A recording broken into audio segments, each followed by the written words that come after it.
Hello everyone, welcome to crispy info. Start करते हैं हमारे डेली करंट अफेयर्स सीरीज़ का ये वीडियो। आज है 17 जून 2025। शुरू करते हैं नेशनल न्यूज़ से। तो सबसे पहले हम बात करेंगे PM Modi awarded Cyprus highest civilian honour grand cross of the order of Makarios 3 for strengthening India Cyprus ties. तो प्रधानमंत्री नरेंद्र मोदी को साइप्रस का सर्वोच्च नागरिक सम्मान grand cross of the order of Makarios 3 प्रदान किया गया।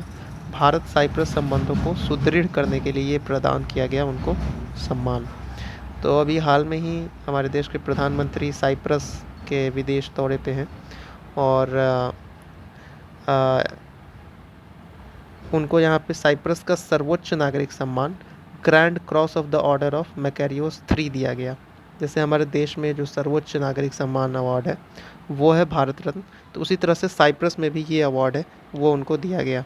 तो ये भारत और साइप्रस के जो रिश्ते हैं, जो रिलेशनशिप्स हैं, जो बायलैटरल रिलेशन है, उसको और मजबूत करेगा।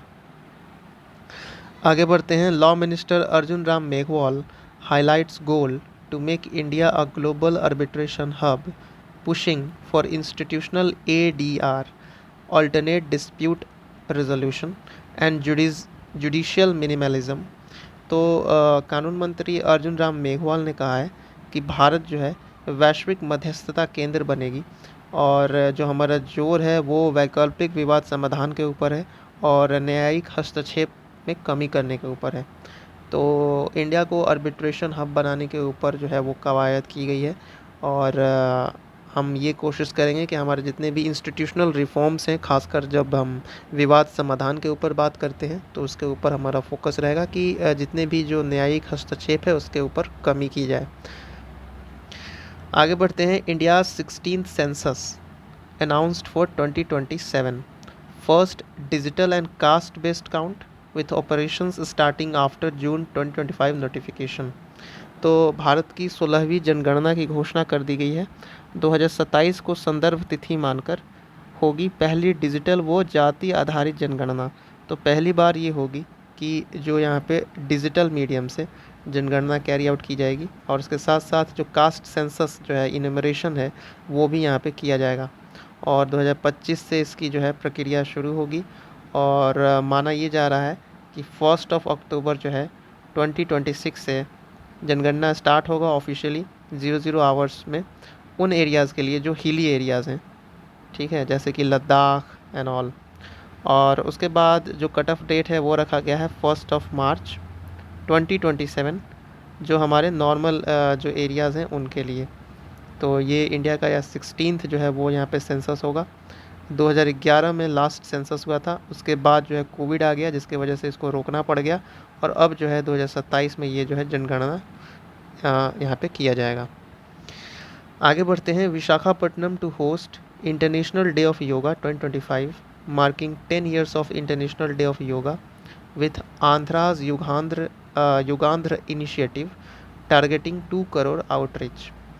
तो इंटरनेशनल डे ऑफ योगा जो है वो यहाँ पे मनाया जाना है 21 जून को 2025 में और इसका जो केंद्र है वो विशाखापट्टनम को बनाया गया है और युगांध्र अभियान से 2 करोड़ लोगों तक पहुंच करने की यहाँ पे कोशिश की जाएगी और 20 लाख योग प्रशिक्षक बनाने का लक्ष्य रखा गया है। तो ये एक इम्पॉर्टेंट इवेंट बनने वाला है हमारे देश में। आप लोगों को बताना है जो इंटरनेशनल डे ऑफ योगा है 2025 इसका थीम क्या है, ठीक है, कमेंट में डाल के आप लोग इसका थीम बताएं। सो नेक्स्ट है PM Modi Cyprus visit signals strategic shift countering Turkey Pakistan nexus and strengthening India's Middle East Europe economic corridor European Union and West Asia diplomacy. तो जैसे कि हम जान रहे हैं कि पीएम मोदी साइप्रस की यात्रा पे हैं, तो ये एक रणनीतिक संदेश है किसके लिए भाई, तो टर्की के लिए और पाकिस्तान के लिए भी, क्योंकि ये जो टर्की पाकिस्तान गठजोड़ है इसको संतुलित करने के दिशा में India middle East Europe economic corridor और यूरोपियन यूनियन साझेदारी को बढ़ावा देने के लिए ये यात्रा जो है देखा जा रहा है। क्योंकि अगर हम साइप्रस का जियो स्ट्रेटेजिक लोकेशन देखें तो साइप्रस जो नॉर्थ साइप्रस है वहाँ पे यहाँ पे प्रो टर्की गवर्नमेंट है और जो साउथ साइप्रस है वहाँ पे यहाँ पे प्रो ग्रीस सरकार है। तो अगर हम देखा जाए तो टर्की का बहुत ज़्यादा हस्तक्षेप रहा है साइप्रस में, और जो हाल में ही इंडिया और पाकिस्तान के बीच जो टेंशन्स चल रही थी, तो उसमें हमने देखा कि टर्की ने यहाँ पे पाकिस्तान को बहुत ज़्यादा हेल्प किया। तो ये एक रणनीतिक संदेश है, ये एक स्ट्रैटेजिक काउंटर है, एक शिफ्ट हो रहा है, और ये एक स्ट्रॉन्ग मैसेज है टर्की को। और उसके साथ साथ जो India middle East Europe economic corridor है, इसके ऊपर भी हम फोकस करेंगे। और यूरोपियन यूनियन ये इसलिए है क्योंकि साइप्रस जो है वो एक यूरोपियन यूनियन का मेंबर है, तो इस साझेदारी को भी हम बढ़ावा दे रहे हैं इस साइप्रस यात्रा से। आगे बढ़ेंगे। Blaise Metreweli becomes first female MI6 chief announced at G7 summit, bringing 25 years of intelligence and tech leadership।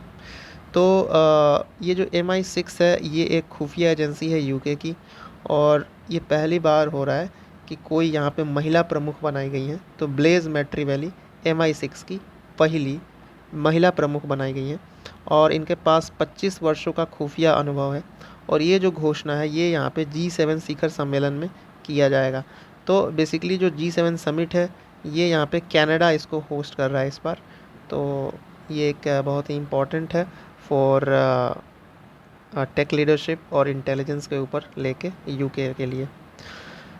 आगे बढ़ते हैं। होल सेल इन्फ्लेशन जो है वो 0.39% इन मई 2025 में रिकॉर्ड किया गया, led by -2 1.62% vegetable deflation, while retail inflation hit 6 years low at 2.82। तो अभी हाल में ही ने देखा था हमने कि रिटेल जो इन्फ्लेशन है वो डेटा यहाँ पे आया था, जिसमें 2.82% हमारा इन्फ्लेशन है, और अब जो है होल सेल इन्फ्लेशन वो 0.39% ड्रॉप हुआ है।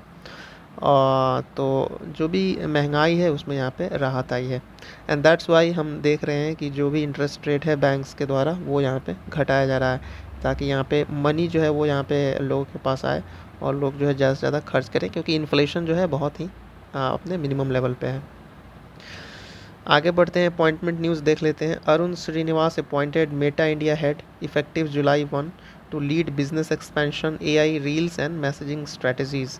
तो अरुण श्रीनिवास को यहाँ पे मेटा इंडिया के प्रमुख बनाया गया है। 1 जुलाई 2025 से कार्यभार ग्रहण करेंगे। AI रील्स और मैसेजिंग व्यवसाय का नेतृत्व करेंगे ये। आगे बढ़ते हैं। Amitabh Kant steps down as G20 sherpa after 45 years of service, having led startup India, aspirational districts and G20 presidency effort. तो अमिताभ कांत ने 45 साल की सेवा के बाद G20 शेरपा पद से इस्तीफा दे दिया। इन्होंने स्टार्टअप इंडिया के लिए काम किया, इनक्रेडिबल इंडिया के लिए काम किया, और G20 समावेशन में इनका योगदान यहाँ पे प्रमुख रहा है। तो जो G20 समिट भी हुआ था इंडिया में 2023 में, तो उसमें इनका बहुत ही इम्पोर्टेंट रोल था। खासकर इंडिया ने यहाँ पे अफ्रीकन यूनियन को भी यहाँ पे इंक्लूड किया था। तो ये सब इनकी महत्वपूर्ण उपलब्धियाँ हैं, ये अमिताभ कांत के बिना संभव नहीं था। And now he has step down, अब उन्होंने इस्तीफ़ा दे दिया है। आगे बढ़ते हैं। Lieutenant commander Yashasvi Solanki becomes the first women aid D camp to President of India, advancing gender equality in military leadership। तो लेफ्टिनेंट कमांडर यशस्वी सोलंकी जो हैं वो राष्ट्रपति की पहली महिला ADC बनी है, और ये महिला सशक्तिकरण और सैन्य समावेशन का एक प्रतीक माना जा रहा है, क्योंकि यूजुअली जो ADC है, एड दी कैंप, इनका काम होता है कि प्रेसिडेंट के पास 24/7 रहना, जब भी उनको ज़रूरत हो तो अवेलेबल रहना। तो ये पहली बार ऐसा हो रहा है कि कोई विमेन जो हैं वो यहाँ पे ADC बनी है राष्ट्रपति की। तो इससे ये हम देख रहे हैं कि महिला सशक्तिकरण और सैन्य समावेशन के ऊपर हम काफ़ी ज़्यादा एडवांस कर रहे हैं। So lieutenant commander Yashasvi Solanki नाम याद रखेंगे। आगे बढ़ते हैं। Swedish startup NitroCapt wins $2 million food planet prize 2025 for green fertiliser tech that eliminates fossil fuels using plasma and renewable energy. तो ये जो फूड प्लैनेट प्राइज़ है ये माना जाता है कि इन्वायरमेंट के क्षेत्र में बहुत ही इम्पॉर्टेंट और महत्वपूर्ण प्राइज़ है। तो स्वीडन की एक स्टार्टअप है जिसका नाम है नाइट्रो कैप्ट। इन्होंने ये अवार्ड जीता है, और इन्होंने काम किया है ग्रीन फर्टिलाइज़र के ऊपर, जो ग्रीन नाइट्रोजन है इसके ऊपर इन्होंने यहाँ पे काम किया है। और इससे ये माना जा रहा है कि इस तकनीक से इन्होंने जो तकनीक यूज़ किया ये है यहाँ पे प्लाज्मा और नवीकरणीय ऊर्जा, और इससे जो है ये नाइट्रोजन निष्कर्षण करती है। तो इस तकनीक को यहाँ पे यूज़ किया गया है ताकि यहाँ पे ग्रीन एग्रीकल्चर, ग्रीन फर्टिलाइज़र के ऊपर फोकस हो सके। और स्वीडन वैसे भी इन्वायरमेंट कॉन्शियस कंट्री है, तो यहाँ पे स्वीडन के स्टार्टअप है नाइट्रोकैप्ट। आगे बढ़ते हैं डिफेंस न्यूज़ में। Indian Navy executes daring mid sea salvage of burning ship MV1 हाई 503 showcasing maritime emergency response with aerial insertion. तो भारतीय नौसेना ने यहाँ पे MV1 हाई 503 जलते हुए जहाज पर किया हवाई बचाव अभियान। INS गरुड़ से सीकिंग हेलीकॉप्टर द्वारा सॉल्वेज टीम उतारी गई और वापस लाई गई। तो यहाँ पे इंडियन नेवी की तरफ से बहुत ही यहाँ पे एक अच्छा मैरीटाइम इमरजेंसी रिस्पॉन्स दिखाया गया, क्योंकि ये जो MV1 हाई 503 एक सिंगापुरियन शिप थी, इसमें यहाँ पे आग लग गया था और इसके बचाव में भारतीय नौसेना ने बहुत ही यहाँ पे करेज दिखाया है और उन्होंने यहाँ पे इसमें काबू पाया। आगे बढ़ते हैं। India's first agri drone hub inaugurated in Chennai by Minister Kamlesh Paswan, aiming to manufacture 1 lakh drones and train via TTT train the trainer program। तो ये जो है भारत की पहली एग्री ड्रोन हब, ये जो है चेन्नई में इनॉग्रेट किया गया और इसका जो टारगेट है वो है कि 2026 तक 1 लाख ड्रोन निर्माण करना है और 300 उत्कृष्टता केंद्र जो है वो स्थापित करने का लक्ष्य रखा गया है। तो भारत की पहली एग्री ड्रोन हब जो है वो यहाँ पे चेन्नई में लॉन्च की गई। स्पोर्ट्स न्यूज़ देख लेते हैं। FIFA club world cup 2025 launches in USA with 32 teams, 63 matches and $1 billion prize but faces concerns over fatigue and fairness। तो फीफा क्लब वर्ल्ड कप 2025 की शुरुआत अमेरिका में की गई। 32 टीमें, 63 मैच और $1 अरब का पुरस्कार राशि रखा गया है, लेकिन थकान और असमानता पर चिंताएं बनी हुई है कि किस तरह से ये जो है होगा, क्योंकि फीफा क्लब वर्ल्ड कप 2025 की शुरुआत अमेरिका में अब कर दी गई है। अमेरिका ही यहाँ पे next FIFA world cup host भी करेगा। उसके बाद है नेक्स्ट है Taylor Fritz wins Stuttgart Open 2025 defeating Alexander Zverev in straight sets, strengthens Wimbledon 2025 prospects and rises to number 4 ATP ranking.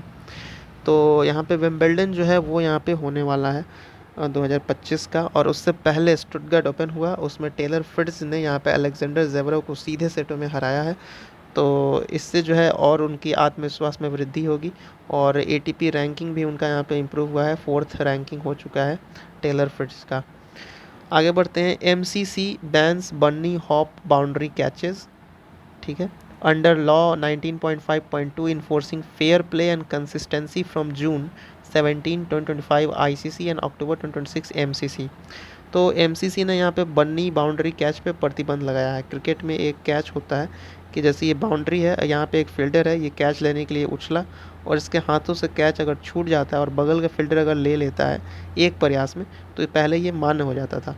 लेकिन अब जो है बनी हॉप बाउंड्री कैच पे प्रतिबंध लगाया गया है। आपको एक ही बार अटेम्प्ट करना है बाउंड्री के बाहर, और अगर आप कैच लेने में असक्षम हैं तो फिर वो जो है बाउंड्री दिला जाएगा। तो इसमें ये बताया जा रहा है कि जो फेयर प्ले है और स्थिरता है, इसको प्राथमिकता दी गई है और ICC में 17 जून 2025 से इसको प्रभावी किया गया।